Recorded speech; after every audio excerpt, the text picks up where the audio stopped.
Welcome to Knife Thoughts. This video is going to be on this knife, and this is the Great Eastern Cutlery Titty Ute Cutlery number 340223 Humpback Whittler in Unicorn Ivory. And so I always think it's kind of funny to say the full name of a GEC knife because it is so long. But this is the Humpback Whittler. It's a new pattern for 2023 here. They did the Blade Forums knife, club knife, and several other versions, including this one. Now, this Unicorn Ivory is an acrylic. They have called it Unicorn Ivory Acrylic in the past. They just called it Unicorn Ivory here, but it is not actually ivory. It's a synthetic that is meant to look like ivory. And so I got this knife mainly because of that, because I really, appreciate the look of ivory, but I also appreciate it being a synthetic. I have, some knives in casing and smooth ivory bone and things like that. So I wanted to check out this knife. I have had some other knives in Unicorn Ivory Acrylic that I just moved on. So I had a 25 that basically self-imploded. It was an S model, so I couldn't get it fixed. I had one of the other patterns that's kind of a Whittler or a Congress, I guess, and it just wasn't a big fan of it. And really that's something to mention here, is that I'm not usually a Congress pattern fan. So Congress, they say that it's because the blades congress together. I don't completely buy that reason for the Congress pattern being called a Congress. Like, to congress is to come together, and the blades on a Congress knife come from both ends, so they congress together. I see that talked about on the internet, on forums and things like that, and it's a little bit sketchy seeming to me. Certainly it could be, but I think that it's possible that there are other reasons for it being called a Congress pattern. And a lot of the time something gets said and then people repeat it and it becomes kind of like wisdom, and you don't know if it's really true. I try to avoid that in my articles and things like that, but sometimes it's hard because there's not a lot of true firsthand documents or primary sources for the history of these patterns. But like I said, I'm not a huge Congress pattern fan. The only other Congress pattern I have right now is this Rough Rider. Honestly, the only reason I have it is because I got it a long time ago and modded it a whole bunch, added these easy opens. And part of the reason that I'm not a big Congress fan is because of why I decided to add those easy opens. And that's because when you have a knife that usually curves away from the blade well, so that's what a Congress pattern usually does, pretty much always. I don't know if I've ever seen something be called a Congress if it didn't have that, but you can see it curves away from the blade well side. What that does is it makes it so either the tips are going to be proud, so you're going to be able to catch your finger on the tips, which I really can't here.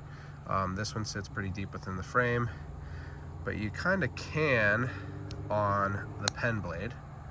So it's pretty close, but not too bad, but it's pretty close. But either it's going to have proud tips, which I've had on GEC Congress knives in the past, or they're going to sit really deep in the frame here so that it can be kind of difficult to get at the nail nicks. Now, that's not true on this main blade, which is a Wharncliffe. Got a truck going by. Hopefully you can't hear that too much, but that's not true on this main blade, which is a Wharncliffe. I can actually pinch this main blade open. I had asked some members of the Barlow Bearcats if they could, and they couldn't. So I don't know if mine sits a little higher or something like that. But for me, I can actually pinch this main blade open pretty easily by getting my kind of skin of my thumb into the nail nick there and pinching it open. So I do like that. But then the pen blade, you really have to kind of curve your thumb to get it in there. So not a huge deal, honestly. If I was going to carry and use this knife, I probably wouldn't use the pen blade all that much. It's just nice to have a secondary blade if you need it, something to keep sharp. Maybe have it be the blade that you use for dirty tasks and the other one for cleaner tasks, and vice versa, like one for food and one for cutting packages or whatever. But I don't prefer them to sit that deep. I like more normal jacks, straight jacks, or curved jacks that curve towards the blade well, because I think it just makes it a little bit easier to get at the blades without there being proud tips. So I'm not a huge Congress person, but this is a little bit different. This is a humpback Congress. They call it a humpback whittler. Maybe that's because there's only 2 blades, but it is basically a Congress, but with this humpback. So you can see it's got the hump here, and so it's similar to, you know, maybe something like a swell center knife, but only with the swell on the spring side. So it's an interesting look. I actually think that it's kind of a cool looking frame. I think that it has an interesting look. It's a little bit thicker, a little bit heftier of a Congress than some of GEC's other Congress patterns. And so I think it does have a cool look in the overall shape of the knife. Now, like I said, one of the big reasons that I got this knife was because of the unicorn ivory acrylic. And so I wasn't super happy with the acrylic, with the character that I got on this knife. So hopefully you'll be able to see this all right. Hopefully it will focus. You can see there's a little bit of this cross hatching down here, but then basically none up here. And I think that either would be okay. And that's true actually on this side too. So you can see it better on this side. So they're actually matched pretty well. There's, you know, none up here, some down here, same deal, some up here, none down here.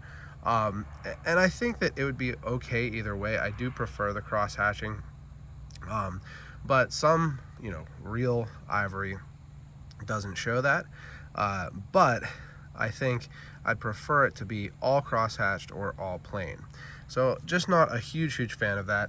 And I have a mammoth ivory heritage jack from Northwoods here that I want to show you how this can look. So it looks a little different because this is mammoth ivory, so it's very old, but you can see on the butt there that cross hatching. So you know, I don't know, maybe it's not that unusual for the cross hatching only to be on one edge like that, but it just doesn't necessarily hit me exactly the way I was hoping. Now, I got this knife from Knives Ship Free. You can see the tag here that they put on them. And so I got it at really the best price available for GEC knives. Some dealers charge MSRP or retail or whatever. Some charge more than that, and Knives Ship Free and some others still charge basically, I think, as little as they can. So I got this knife for what I think is a really good price, even with, you know, not the perfect covers. I think that it's a really good price at about $130, $130, $140 if I remember correctly. It's a handmade product made in Titusville, which is nearby to me, and just, you know, a nicely made knife. Now, I do want to mention something that I've been seeing, honestly, I think more over recent years on GEC knives, which is this does have some gaps between the covers and the bolsters, really across the whole knife. So gap here, little gap here, some gap there, as you can see, a little bit there, and then a little bit around the shield, which is something I also have been seeing a good amount of. I think it's kind of always been there in GECs, but not too bad on the shield. But that is something I feel that I'm seeing a little more often, is gaps between the covers and the bolsters. But again, it is something, you know, some people, oh, GEC's gone so downhill and they used to be perfect. That's definitely not true. I love GEC knives. I really like the company and the people there. You know, super nice to me, super helpful, and I think they're doing a great thing keeping these traditional knives alive. But they're not perfect, you know. They're production knives. They're made by hand, so they're not perfect, and they've never really been absolutely perfect. You know, I have knives from 2006, 2007, have had them from pretty much every year of GEC's production that have had slight imperfections like that. So it's not a huge deal. Just like when I make these videos, I want to be honest with you. I'm not going to, you know, not point something out if I think it's something that I would want to have pointed out if I was watching a video on a knife. So overall, I think it's a really cool knife. Not sure it's for me. I just don't think that it's something that as you can see, this is a production pattern premiere, some combination of those words, which means it's the first time they've done this pattern. So it's a new pattern for 2023. But I just don't think that this is one that necessarily is like a necessity in my collection. And I don't really think I need too many more user knives. So I don't know that it's necessarily for me, but I think that it's a really cool knife, and I'm really glad that GEC is still making new patterns like this. I think that that's really great, and I hope they continue to do that. So if you have enjoyed this video, make sure you give it a thumbs up. Leave any comments you have below, as well as if you enjoy this type of video, make sure you subscribe to the channel, click the bell, and select all so you know when I post new videos. Check out my website, knifethoughts.com, where I post articles on knives like this and knife-related topics. And last but not least, as always, don't forget to go out and do good.